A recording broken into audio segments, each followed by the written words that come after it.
Our new anime begins with our protagonist, An. Standing at the edge of a cliff, tired of the world and overwhelmed by despair, he decides to end his life, believing he is the weakest in existence.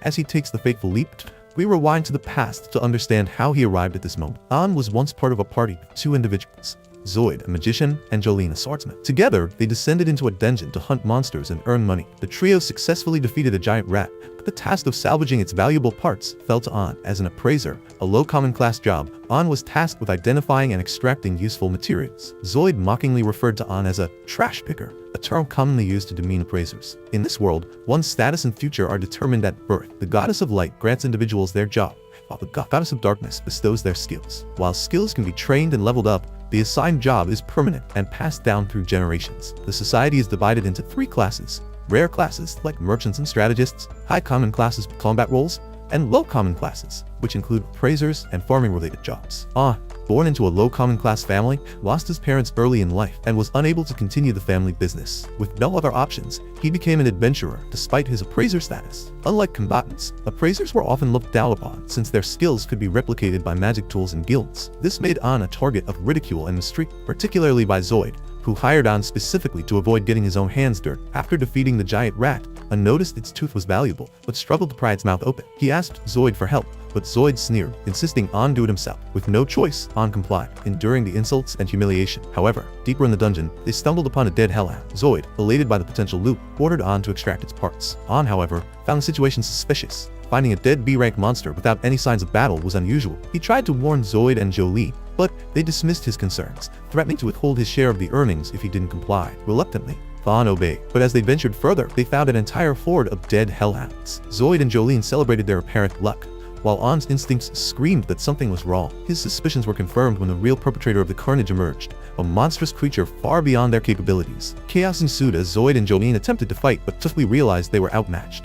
In desperation, Zoid ordered Jolene to cast a paralyzing spell on An, using him as bait to escape. Jolene complied without hesitation, and the treacherous duo fled, leaving An to face the horde alone. The monsters descended upon An, tearing into him as he lay paralyzed. The excruciating pain eventually broke the spell, and An managed to throw his bag forward, using its contents as a distraction to flee. However, his escape route was destroyed by the very couple who betrayed him. Left with no way back and monsters closing in, An found himself at a dead end, a sheer cliff before him, and death behind him. Overwhelmed by regret for his weakness and the cruel life he'd endured, An chose to leap off the cliff, embracing death on his own terms. As he fell, memories and regrets surged through him. However, instead of meeting his end, An awoke in a mysterious place.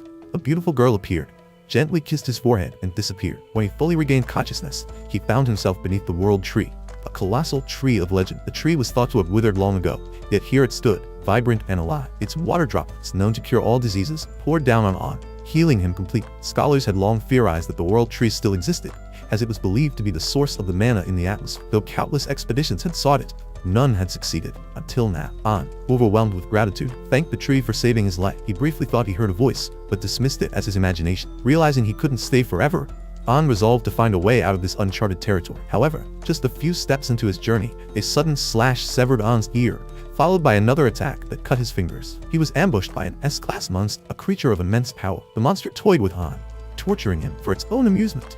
As he lay helpless, the creature prepared to deliver the final blow, but before it could, a death bear, a monstrous predator, appeared and crushed the S-class monster in a brutal attack. The death bear then turned its attention to An, mauling and blinding him in a savage assault. Just as it was about to kill him, An was miraculously saved by an unknown figure at the mysterious girl's request. Once again, An awoke beneath the world tree, his body fully healed. This time, he finally saw the girl, a stunning and enigmatic elf who had been watching over him.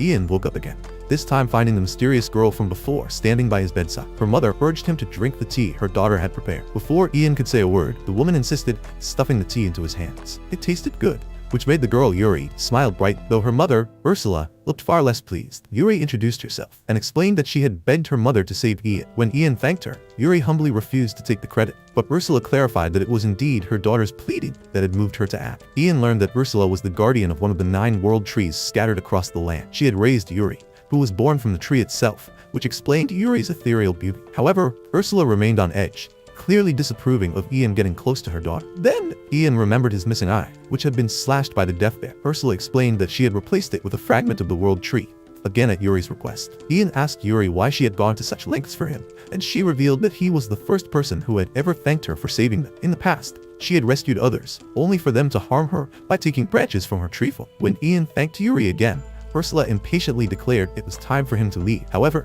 Ian's weakened state made it clear that he wouldn't survive. Despite this, Ursula was unmoved until Yuri pleaded with her, tears streaming down her face.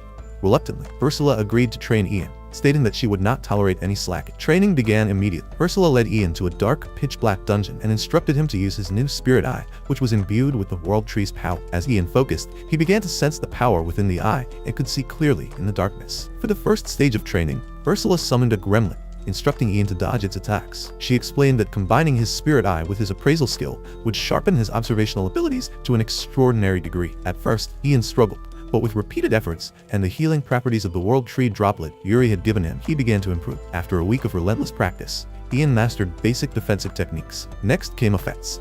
Lacking combat skills, Ian was initially unsure how to proceed, but Ursula handed him a wooden sword crafted from one of Yuri's branches. She warned him not to break it. Ian's first attempts to counter the gremlin's attacks failed. However, with Ursula's guidance, he learned to use his spirit eye to observe the gremlin's movements in slow motion. This allowed him to land a decisive blow, defeating the creature and earning his first victory against the monster. But there were many more gremlins in the dungeon. Over time, Ian developed his skills, eventually learning to use his appraisal ability to copy the gremlin's unique techniques. The process was grueling, causing him immense pain, but the World Tree droplet allowed him to push through. Finally, Ursula decided Ian was ready for advanced training. She allowed him to copy her own powerful skill, Scar Incantation, which allowed spells to be cast instantly with just a thought. While Ian initially struggled to handle the immense power of the ability, he gradually adapted, training his magic reserves until they could sustain the skill. After a month of relentless training, Ursula deemed Ian ready to face the Death Bear once more. Ian was nervous, but Ursula's confidence in him gave him the courage to step forward. The battle was intense. Ian's initial attacks missed, and his spells barely scratched the beast. However, he combined his spirit eye and newly learned techniques, using close-quarters wind magic and relentless fireballs to wear the creature down. Though the fight was reckless and chaotic, Ian finally landed the decisive blow, bringing the Death Bear down for good. As the battle ended, Ian stood victorious, battered but proud of his growth. His journey was just beginning, and greater challenges awaited. And with that, our episode ends. Stay tuned for the next chapter of this thrilling anime. Don't forget to subscribe to the channel and hit the bell icon to receive updates. Until next time, take care and see you soon. Ursa Navan was ready to leave, but as a pretty dick, Ursula asked Yuri to give him the spirit core of the World Tree.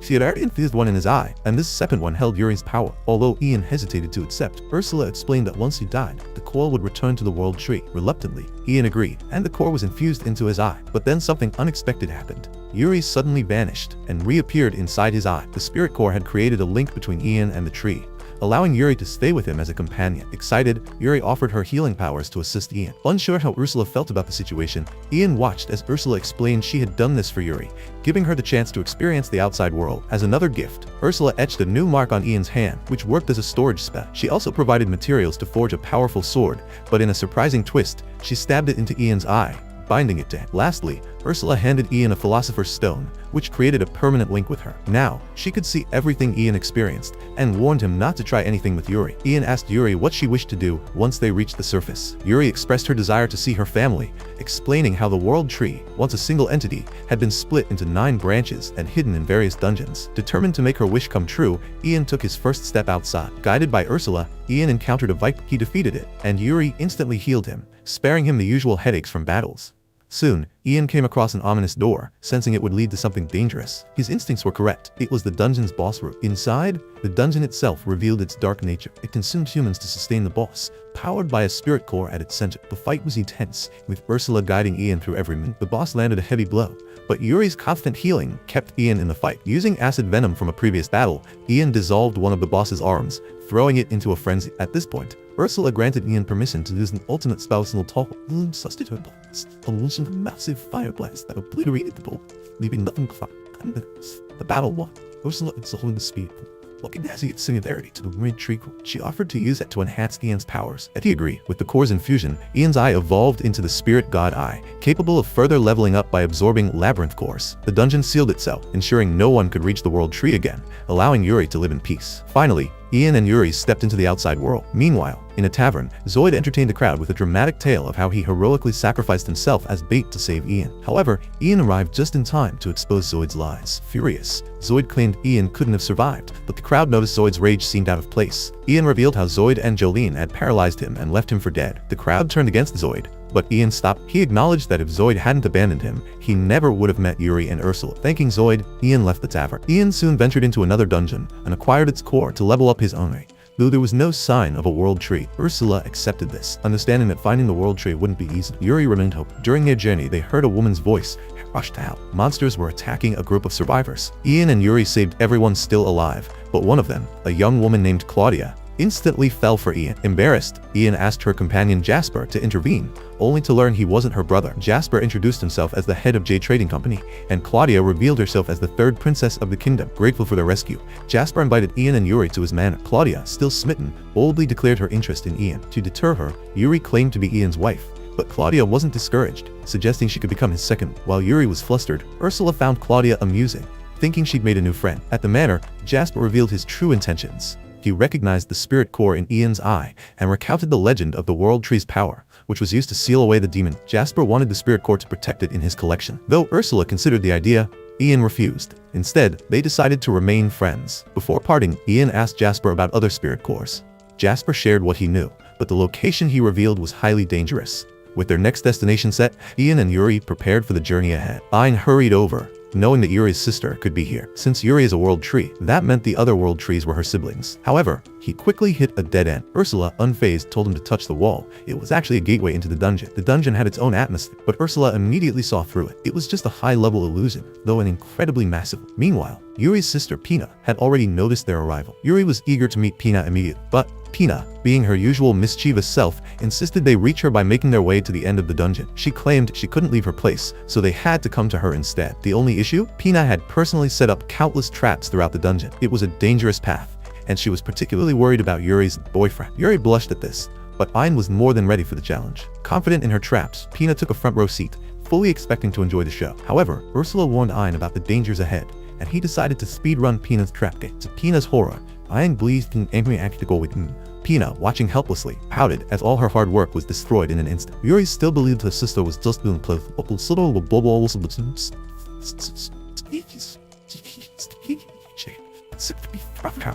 So no actual life-threatening danger. Just then, an S-rank monster appeared, attempting to knock them out with sleeping gas. Unfortunately for the beast, Ian had a resistance skill, rendering the gas useless. Then, he was suddenly attacked out of nowhere. An enemy using stealth, but Ian also had an ambush nullification skill. On top of that, he had fortress mode active, making him practically invincible. Pina was still convinced her stealth monsters wouldn't be detected, but Ursula had already pinpointed their locations. Ian took them down effortlessly, leaving popping their skulls in the princess.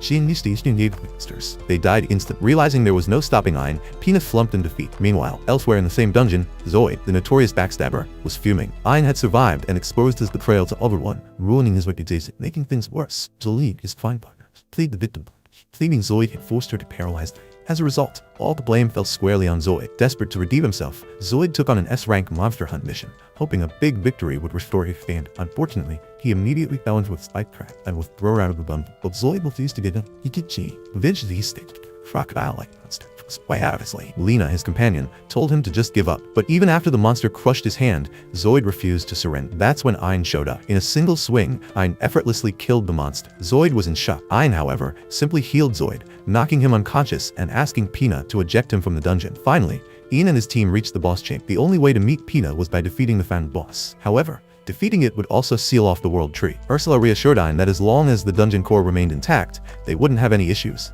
Upon entering the chamber, Ian quickly realized something. The ground beneath them was the boss. They were standing on top of a massive turtle. Ian launched a fire spell at it, but it had no effect. The turtle counterattacked, but Ian fought back. Still, nothing seemed to be working. Then, Ian noticed some fireballs and water balls were hitting random spots in the room. Realizing the trick, he stood directly beneath the boss, waiting for it to attack. The moment it tried to crush him, he saw through the deception. Just an illusion. Dispersing the illusion, he finally saw the boss's real form. A tiny, adorable turtle. For once, Ian had defeated an enemy entirely on his own. However, upon using his appraisal skill, Ursula noticed something odd about the creature. But before she could say anything, Ian found himself unable to attack it. It just looked too cute and innocent. Instead of killing it, Ain turned to Pina and emotionally guilt-tripped her into surrender. Defeated, Pina finally opened the door to her home, reuniting with Yuri. After hundreds of years, Pina, of course, couldn't help but tease Yuri about having a crush on Ain. Yuri, too easy to read, was flustered, but deep down she was overjoyed to see her sister again. Then Pina asked if she could tag along with Yuri. Happily agreed, and Ain had no objections. Suddenly, the baby turtle transformed into a woman, Kuro, Pina's guardian. The moment Ursula saw her, she became visibly nervous. The most polite Ain had ever seen her. Ain asked Kuro for permission to take Pina with. Surprisingly, Kuro had no objections, but in return, she wished to join them as well. She handed over her Philosopher's Stone, revealing that she possessed the barrier skill. Ain was more than happy to have her own being. As a final gift, Ain absorbed Pina's spirit core, leveling up his eye ability once again. Yuri was delighted, and even Ursula thanked him. With Pina now part of the team, they had 6 more sisters to find. But for now, their journey continued. Episode 4 ends here. Stay tuned for the next episode, and don't forget to like, subscribe, and hit that bell icon for more updates. Kazuma was an ugly, disgusting gamer who always played games instead of paying attention in class. One day on his way home, he sees a girl from his school about to be struck by Truck Kun. He saves her life by pushing her to the other side and getting hit instead. When he wakes up in the afterlife, a goddess named Aqua tells him that he passed away. Yes, he asks her about the girl, and she tells him that she is fine, which makes Kazuma realize that his death was not in vain. However, the goddess mocks him by revealing that his death was caused by shock, because he thought he was about to be struck by the truck. Aqua begins to cry out, "What kind of idiot are you?